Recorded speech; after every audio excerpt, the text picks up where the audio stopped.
পরীক্ষা, উনি অগ্নি পরীক্ষার সম্মুখীন হয়েছে। এজন্য কঠিন পরীক্ষাকে আমরা অগ্নি পরীক্ষার সাথে তুলনা করি, ঠিক কিনা?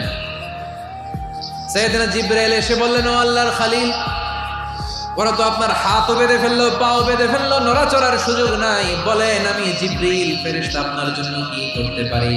আল্লাহর খলিল ইব্রাহিম বলেন, ও জিবরাইল, তোমার কাছে আমার কোনো চাওয়া পাওয়া নাই। সুবহানাল্লাহ বলেন। তোমার কাছে বলার কিছু নাই, তোমার সাহায্যের আমার দরকার নাই। সাইয়েদনা ইব্রাহিম আলাইহিস সালামকে হাতে পায়ে রশি বেঁধে হাত পা বাঁধা অবস্থায় জ্বলন্ত অগ্নিকুণ্ডে যখন নমরুদের দলবল নিক্ষেপ করবে, আল্লাহর খলিল কিভাবে নিজেকে আল্লাহর কাছে সঁপে দিয়েছেন, পটুয়াখালীর ভাইরা খেয়াল করে শুনুন।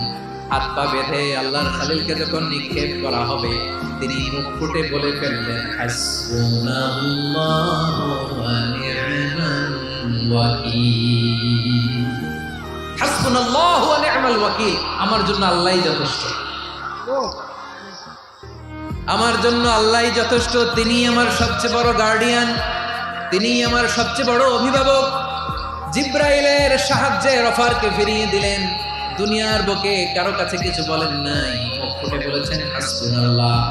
ও আমার পটুয়াখালীর প্রাণের ভাইয়েরা, খেয়াল রাখবেন, কোন বান্দা তার হাতে থাকে সব চেষ্টাটুকুন করার পরে মুখ ফসকে মুখ দিয়ে যখন বলে ফেলে হাসবুনাল্লাহ, বান্দা যখন হাসবুনাল্লাহ বলে ফেলে, ওই ব্যাপারটা ডিল করার দায়িত্ব স্বয়ং আল্লাহ আরশের উপর থেকে নিয়ে নেয়। আপনি যখন বলে ফেলবেন হাসবুনাল্লাহ, এটা ডিলিং করবে কে তখন?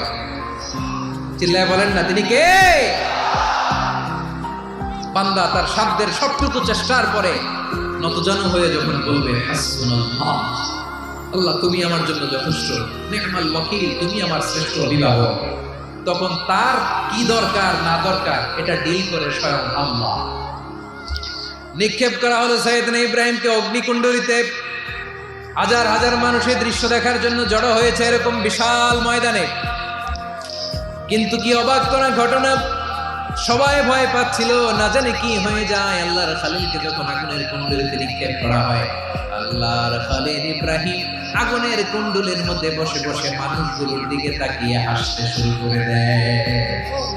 কারণ আকাশ থেকে রব্বুল আলামিন স্পেশাল ভার্ডিক্ট নাজিল করেছেন, স্পেশাল হুকুম জারি করেছেন, কুল্লা ইয়া নারুনি বারদান ওয়া সালামান আলা ইব্রাহিম।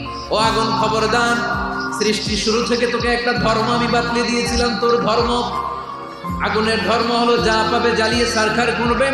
আল্লাহ বলল, আগুন, তোর ধর্ম দিয়েছিলাম, তুই সব জ্বালিয়ে পুড়িয়ে ছারখার করে দিবি, কিন্তু ক্ষণিকের জন্য আমি তোর জ্বালিয়ে দেওয়ার ক্ষমতাটাকে কেড়ে নিলাম, জ্বালিয়ে ভস্ম করে দেওয়ার ক্ষমতা আমি কেড়ে নিলাম। কুনি বারদান, ঠান্ডা হয়ে যা, কিন্তু এত বেশি ঠান্ডা হবি না আবার আমার ইব্রাহিমের জন্য সর্দি লেগে না আসে। সুবহানাল্লাহ, এত আস্তে বললে হবে?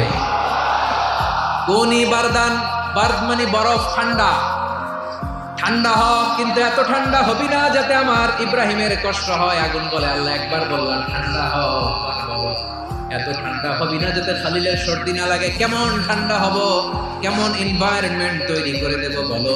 আল্লাহ বললেন, সালামান আলা ইব্রাহিম, আমার খলিল, আমার কলিজা, আমার ইব্রাহিমের জন্য তুই জান্নাতের ফুল বাগিচা হয়ে যা।